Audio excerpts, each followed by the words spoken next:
In Mississippi, 1963, Abilene Clark is sharing her story with a writer. She grew up knowing she'd become a maid, just like her mother and grandmother. Throughout her life, she's cared for 17 white children, while someone else looked after her own. Now she's working for the Lethal family. The mother, Elizabeth, is a socialite who doesn't pay much attention to her little daughter, May, leaving Abilene to do most of the raising. She earns just 95 cents an hour. Everything kicks off when Skeeter Phelan comes back to town after finishing college. She had applied for a job at a big publishing company in New York, but they told her she needed experience first. So she gets a job at the local newspaper, answering cleaning questions for a housewife column, making $8 a week. Meanwhile, Abilene talks about her best friend, Minnie Jackson, who works as a maid for the Holbrooks. The wife, Hilly, is the head of the women's socialite group and president of the Junior League. Recently, Hilly's mother, Mrs. Walters, moved in with her after getting sick, which meant Hilly had to fire her maid and hire Minnie, the best cook in town, especially known for her delicious pies. When Abilene lost her son 4 years ago, Minnie helped her get through the grief. Today, Hilly is hosting a bridge club at her house, so Abilene and Minnie are in the kitchen working and gossiping. Minnie tells Abilene about something new that Hilly did. She started marking the toilet paper with pencil to make sure Minnie wasn't using their bathroom. Because of this, Minnie now carries her own paper. Cotter also joins this gathering, and though her old friends welcome her, things get awkward when Skeeter mentions she's got a job. People have always thought she was a bit odd because she hasn't gotten married yet. Things get even more tense when Skeeter asks Elizabeth if she can talk to Abilene to help with the cleaning questions for her column. Elizabeth admits she can't ask her own maid for help because she had quit, which everyone thinks is a bit of a scandal. Then the phone rings, and Abilene answers. It's Celia Foote, a housewife who has been shunned by the socialites because she married Hilly's ex, Johnny. Elizabeth refuses to talk to her, so Celia asks Abilene if she knows of any maids looking for work. Abilene doesn't have anyone to suggest. After the women poke fun at Celia, the conversation shifts to bathrooms. Hilly refuses to use Elizabeth's guest bathroom because Abilene also uses it. She believes Elizabeth should build a separate bathroom just for the maid. Hilly is convinced that African Americans carry different diseases, so she has come up with something called the Home Health Sanitation Initiative, which would make it mandatory for every house to have a separate bathroom for the black help. At the end of the meeting, Skeeter asks Abilene to help with the letters, and Abilene agrees. Skeeter also apologizes for the bathroom talk that Abilene had to overhear. Then, Skeeter asks about her old maid, Constantine. Abilene was friends with Constantine, but she hasn't seen her in a long time. Skeeter is shocked when Abilene tells her Constantine didn't quit, which is what Skeeter had been told. Before Skeeter can ask more questions, Elizabeth interrupts and hands Skeeter a copy of Hilly's Sanitation Initiative to include in the League's newsletter. Later, Skeeter goes home and tries to talk to her mother, Charlotte, about Constantine, but Charlotte avoids the subject and instead gets upset Skeeter has a job, worried that she'll never get married at this rate. During dinner that night, Skeeter brings up Constantine again. Her father lies about it, so Skeeter pushes harder for the truth. Finally, she learns that Constantine was fired after working for the family for 29 years. This leads to an argument, and Skeeter storms out, hurt that her mother refuses to acknowledge that Constantine was the one who truly raised her. As Skeeter remembers how much comfort Constantine brought her as a teenager, she gets an idea. She wants to write a book that tells the true stories of the maids, so people can finally understand their side of things. Elizabeth and her husband get into an argument when he complains about the extra bathroom. Frustrated, he leaves angrily. Meanwhile, May starts crying, and when Abilene goes to check on her, Elizabeth tells Skeeter she can't discuss the letters with Abilene anymore. That night, a tornado hits the town. Minnie is afraid to use the bathroom outside, but Hilly refuses to let her use the indoor one. Despite this, Minnie sneaks in and uses the bathroom, but Hilly catches her and fires her. A few days later, Abilene's new bathroom is finished, so she also has to use the one outside. However, she has a sweet moment when May calls her real mom. Skeeter visits Abilene's neighborhood to ask for help again, but Abilene misses her bus because of it. She turns Skeeter down, explaining that her cousin was burned alive just for being near a voting station, and she doesn't want to risk her life. Skeeter still gives Abilene her phone number. Abilene declines Skeeter's offer for a ride home, so Skeeter starts researching the laws about how non-whites are treated and finds shocking and cruel rules. For example, talking about equality can get someone sent to jail, schools for white and black children can't exchange books, and black barbers can't cut white women's hair. Later that evening, Minnie calls Abilene, saying she did something terrible.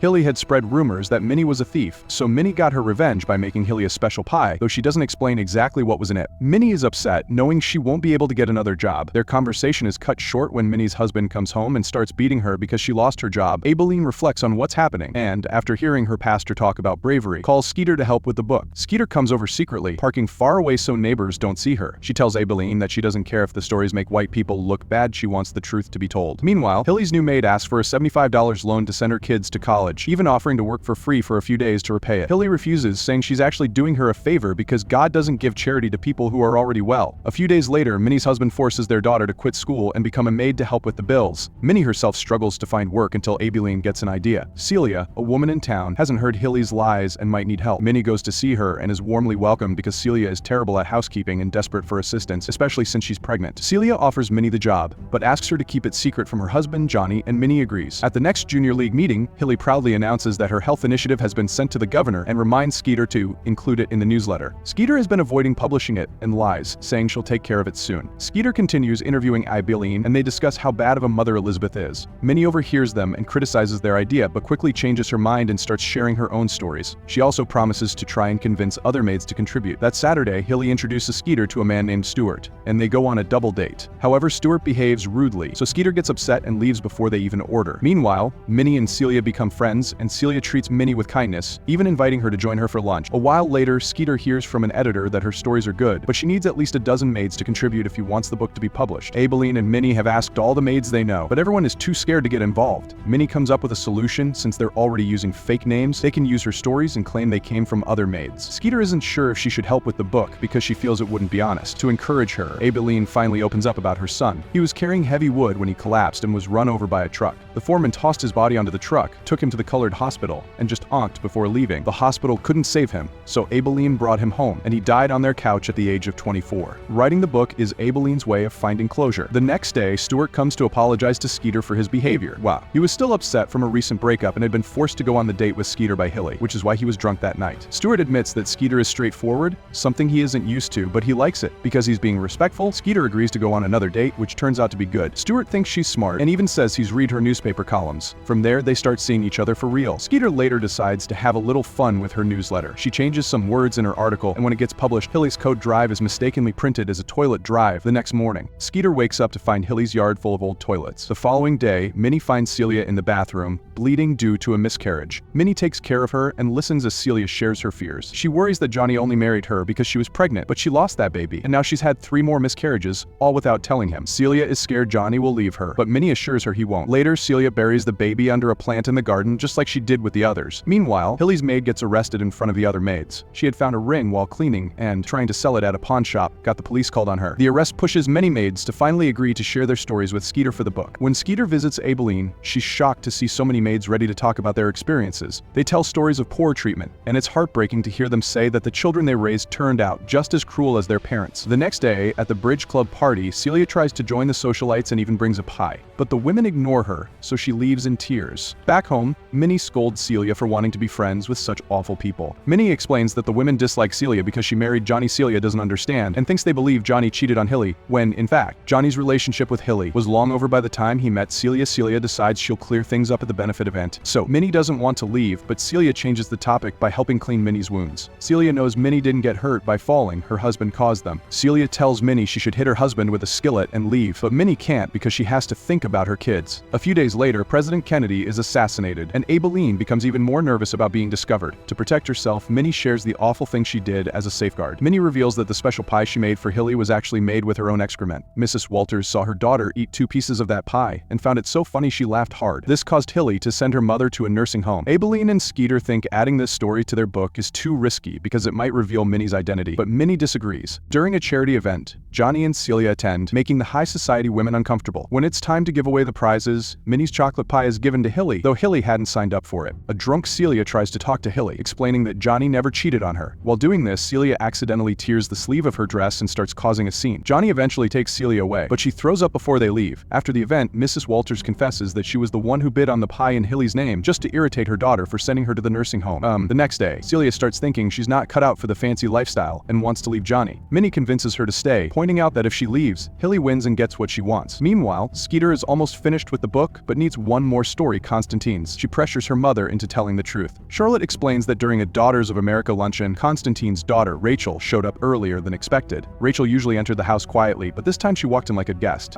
Charlotte told her to wait in the kitchen, but Rachel insisted on seeing her mother. Under pressure from the other women, Charlotte kicked both Rachel and Constantine out. The next day, Charlotte went to get Constantine back, but she had already left with Rachel. Charlotte sent her son to Chicago to find them, but by the time they tried to talk, Constantine had already passed away. Charlotte apologizes, but Skeeter is heartbroken and leaves in tears. Skeeter visits Constantine's old house to finish the last part of her book, and then sends it to the editor. She gets a small advance payment, but still shares it with the maids. The book is published anonymously and becomes a success. Even Mrs. Walters reads it at the nursing home. When she recognizes the story about the pie, she laughs and tells Hilly to read it. However, Skeeter's happiness is short-lived because Stuart breaks up with her. When she admits to him that she wrote the book, he calls her selfish and ends the relationship. Hilly finally reads the book and panics. She's terrified that people will figure out the stories are about their own town, so she tries to stop the rumors. But the real breaking point comes when Celia sends her a charity check made out to 2 Slice Hilly, a reference to the pie incident. Furious, Hilly confronts Skeeter, who has just received a letter saying she got a job with a publishing company. Hilly threatens legal action, but Skeeter reminds her that she would have to admit to eating the special pie for any legal action to move forward.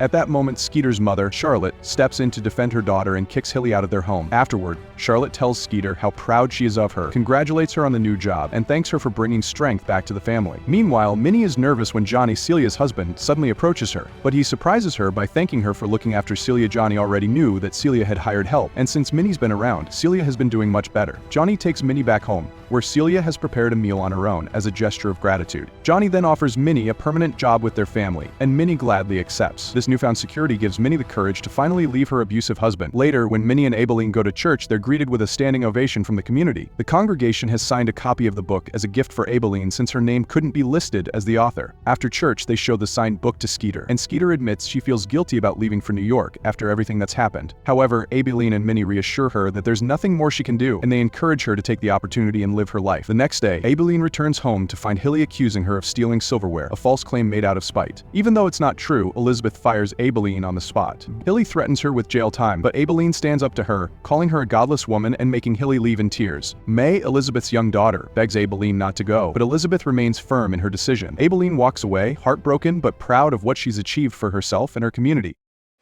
Subscribe for popcorn. We are racing towards 500 subscribers.